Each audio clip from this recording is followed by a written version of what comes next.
In the picturesque state of Kerala, a dark tale unfolded, shattering the tranquility of its communities. This is the chilling story of Jolly Joseph, a seemingly ordinary woman who became known as the Cyanide Killer. Kerala, renowned for its lush greenery and vibrant culture, is also home to tight-knit communities where trust runs deep. It's within this backdrop that Jolly Joseph's sinister deeds took root. Jolly Joseph was seemingly a jolly and friendly soul. The daughter of a wealthy cardamom farmer of Vajavara village in Idukki, she was the first in her family to go to college, and an ambitious woman who dreamt about life beyond the farm. Jolly Joseph, born on October 4, 1973, was raised in the state of Kerala, India. Her early life appeared to be unremarkable, with little to suggest the darkness that would later be revealed. She hailed from a modest family background, and details about her upbringing are relatively sparse. Jolly married Roy Thomas in 1997, and they settled in Kudatheri, a village in the Kozhikode district of Kerala. Roy worked as an assistant professor at the National Institute of Technology in Kozhikode, while Jolly was primarily a housewife. The couple had 2 children together. By all outward appearances, they seemed to be a typical family living in a close-knit community. Jolly was known to be actively involved in community affairs and was well regarded by her neighbors. She often participated in local events and was seen as a helpful and friendly member of the community.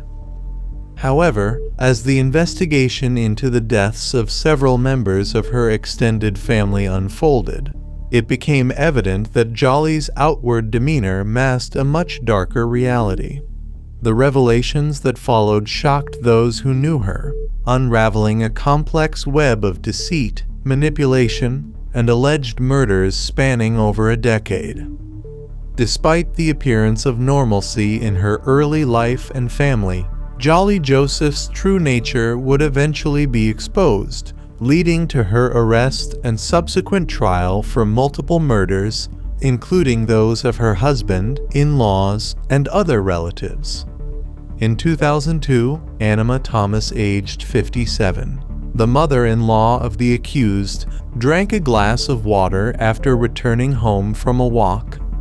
Immediately afterwards, she began to feel uneasy and dizzy, eventually collapsing on the floor. She was taken to the hospital where she later died, and the doctors declared that she had suffered a heart attack. At the time of Anima Thomas's passing, her death was perceived to be due to natural causes, specifically a heart attack. In many cases where there are no apparent signs of foul play or suspicious circumstances, authorities may not deem it necessary to conduct a post-mortem examination, especially in settings where resources or facilities for forensic investigations are limited. In 2008, Tom Thomas passed away, several years after the death of his wife, Anima Thomas. Tom Thomas's death occurred under circumstances that initially appeared to be natural. He reportedly fell ill and passed away, with his death attributed to a heart attack. Tom Thomas was a respected member of the community in Kudatheri, Kerala, where he lived with his family. Similar to the deaths of other family members, including Anima Thomas, Tom's passing was initially accepted as a natural event. There were no immediate indications of foul play, and his death was mourned by family and friends without raising significant doubts. On 30th Sept 2011, Roy Thomas, the husband of Jolly, was found dead in his home. It was Roy's death that gave the first ever hints of a murder. Roy was found lying unconscious on the floor of his bathroom, vomiting and frothing from his mouth. He was declared dead on arrival in the hospital. Roy's siblings and their 68-year-old uncle Matthew suspected foul play and managed to get an autopsy done, which revealed the presence of cyanide in his body. Jolly, however, managed to convince the police that Roy was a depressed alcoholic and had ended his own life after falling into a huge debt. The local police did not investigate the matter further at that time. On 7th Oct 2014, Roy's cousin Shaju Zakaria's daughter, Alphine, passed away. Alphine's death occurred under distressing circumstances. She fell severely ill and was rushed to the hospital, where doctors attempted to save her life. Unfortunately, despite their efforts, she could not be revived and succumbed to her illness. In 2016, Shaju Zakaria's first wife, Siley, passed away. According to the reports, the incident took place when Siley accompanied her for a dental appointment. Since the death occurred in a public place, no one raised suspicion, and Jolly managed to escape once again. A year after Siley's death, Shaju tied the knot with Jolly. In the aftermath of the horrifying deaths that plagued the Thomas family, whispers of a curse began to circulate through the community. But amidst the fear and superstition, there was one member of the family who refused to succumb to the notion of a curse. That person was Rojo Thomas, the second son of Tom Thomas and the younger brother of Roy Thomas. Despite the rumors swirling around him, Rojo stood firm, unwilling to accept that his family was cursed. Instead of giving in to fear, Rojo took it upon himself to seek the truth. He delved into the details of each death, determined to uncover the real reasons behind the tragedies. Rojo's persistence ultimately played a crucial role in the investigation, leading to the unraveling of the Cyanide Killer's deadly plot. Rojo Thomas was working in America when tragedy struck his family in Kerala. Driven by his gut instinct and a deep-seated conviction, Rojo demanded that the police reopen the investigations into the deaths within his family. But Rojo didn't stop there. He tirelessly pursued leads and gathered evidence, determined to uncover the truth. His relentless efforts and unwavering resolve breathed new life into the investigation, pushing it forward when all seemed lost. As the investigation into the deaths within the Thomas family gained momentum, one piece of evidence would send shockwaves through the case. At first, the police didn't take the case very seriously, but when Rojo started the investigation from his end, he reveals a very surprising fact on the case. Few years earlier, Jolly said that she was working at National Institute of Technology Kozhikode as a commerce lecturer. But when Rojo investigates this matter and reaches the National Institute of Technology Kozhikode, it was revealed that there was no lecturer working there in the name of Jolly. Jolly also shows the job identity card of National Institute of Technology Kozhikode, which was later revealed as a fake identity. Jolly's employment at National Institute of Technology Kozhikode was a complete fabrication. It was also revealed by Rojo that during the time of all the death of 6 members, Jolly was present near them. Her presence near each of the deceased family members raises serious suspicions. Through meticulous investigation, Rojo uncovered a pattern of deceit and manipulation that pointed directly to Jolly's involvement in the deaths. The police decided to take a closer look at a death they had thought was natural, after ignoring it before, and decided to reopen the case. The police requested Rojo to file a written complaint against Jolly for the death of Roy Thomas. Jolly was a suspect even in the deaths of the other 5 members. The police expedited the investigation of the case by exhuming the bodies of all the victims from their graves and sending them for forensic analysis. Due to the seriousness of the case, the police invited the world's best forensic scientists to assist in the investigation. Jolly was taken into police custody for interrogation. Jolly denied any involvement in the murders of the family members and refuted all accusations against her, but as the police interrogated Jolly with a barrage of probing questions, her demeanor shifted. Nervousness crept into her expression, and then, in a startling turn of events, a chilling story began to unfold. In a shocking confession, Jolly revealed that she was the one responsible for the deaths of all 6 family members over the past 14 years, using cyanide as her weapon of choice. When the police asked for the motive behind the killings, even more shocking revelations emerged. Each murder had its own motive, unraveling a complex web of deception and personal vendettas.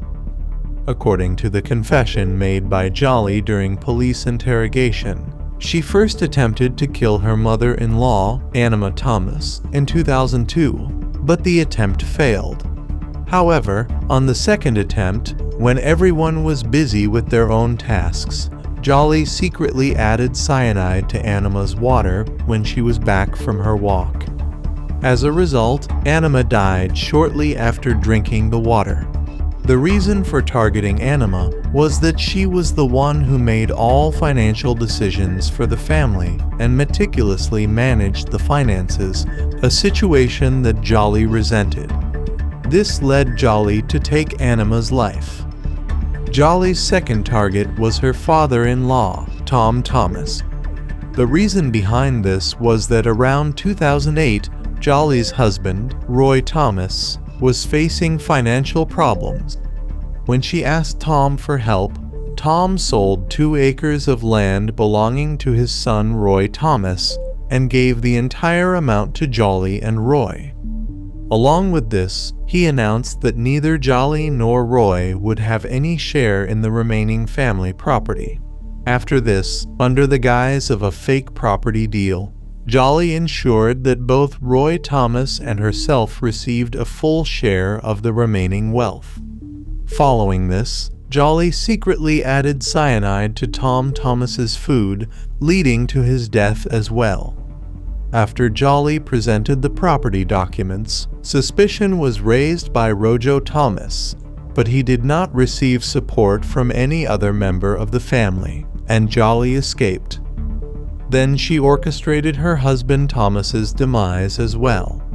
According to the investigation, Roy Thomas's financial situation was deteriorating, and he had also turned to alcohol. This led to conflicts between Roy and Jolly. After a while, seizing an opportunity, Jolly poisoned her husband Roy Thomas's food, leading to his death. Following Roy Thomas's demise, Matthew, the brother of Tom Thomas, who was also Roy's uncle, was the one who insisted on a post-mortem, refusing to accept Roy's death as natural.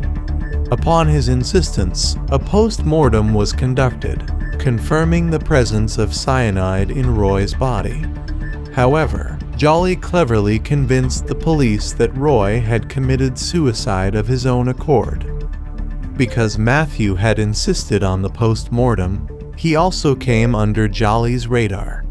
Consequently, one day in 2014, Jolly discreetly mixed cyanide into Matthew's coffee, leading to his death as well. After murdering her own husband, Jolly becomes attracted to her husband's cousin, Shaju Zacarias. However, the problem was that Shaju Zacarias was already married and had a daughter and wife.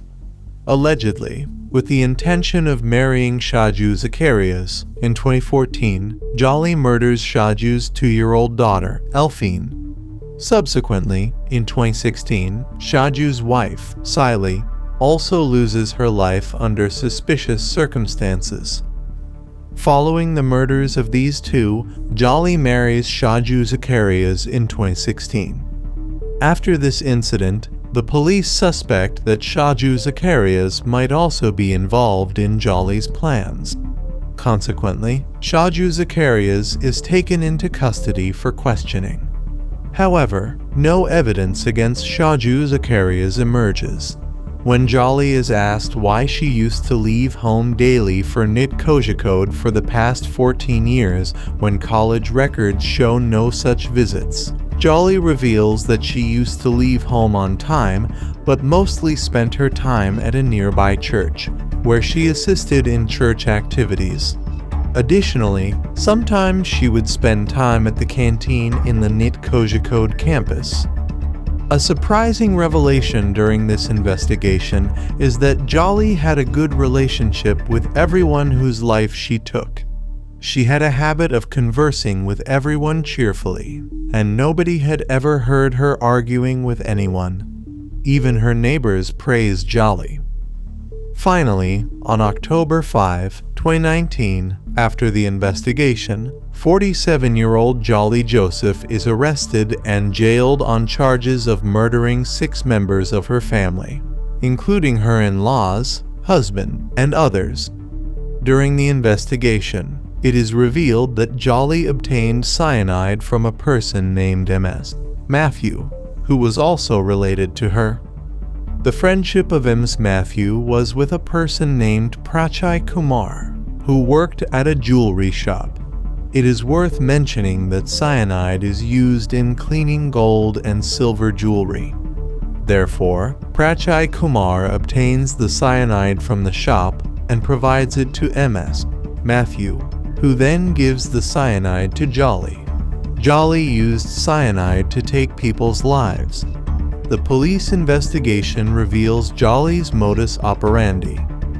Jolly's garden also yields samples of cyanide, which the police collect as evidence. Based on Jolly's confession and some scientific evidence, the police finally file charges on approximately 18 counts of murder against Jolly in court on January 1, 2020. After this incident, Jolly gained notoriety worldwide as Cyanide Jolly. Currently, Jolly is still in jail. Although Jolly was granted bail by the Kerala High Court in 2021, the Kerala government challenged the High Court's decision in the Supreme Court. After the hearing, the Supreme Court rejected Jolly's bail, and therefore, she remains in jail. Just a few months after this case, Jolly's second husband, Shaju Matthew, also filed for divorce in court. As for the current status of the case, some new developments occurred in February 2023. The Kerala police sent the bodies to the CFSL laboratory in Hyderabad for examination, after which the report stated that no traces of cyanide were found in 4 out of the 6 bodies recovered. However, the examination of the remaining 2 bodies is still ongoing. In response to this claim, the Kerala police stated that it is very difficult to find traces of cyanide in the bodies several years after the murders, and even if no cyanide traces are found in the investigation, Jolly's confession statement and circumstantial evidence are strong enough to convict her in court, and she will be given a severe punishment. As for what punishment the perpetrator should receive, it is up to the court to decide. However, according to your opinion, if Jolly's guilt is proven, what punishment should she receive? Please let us know in the comments section. If you liked our efforts, please like and share this video. If you haven't subscribed to this channel yet, please subscribe now by pressing the subscribe button and the bell icon for notifications.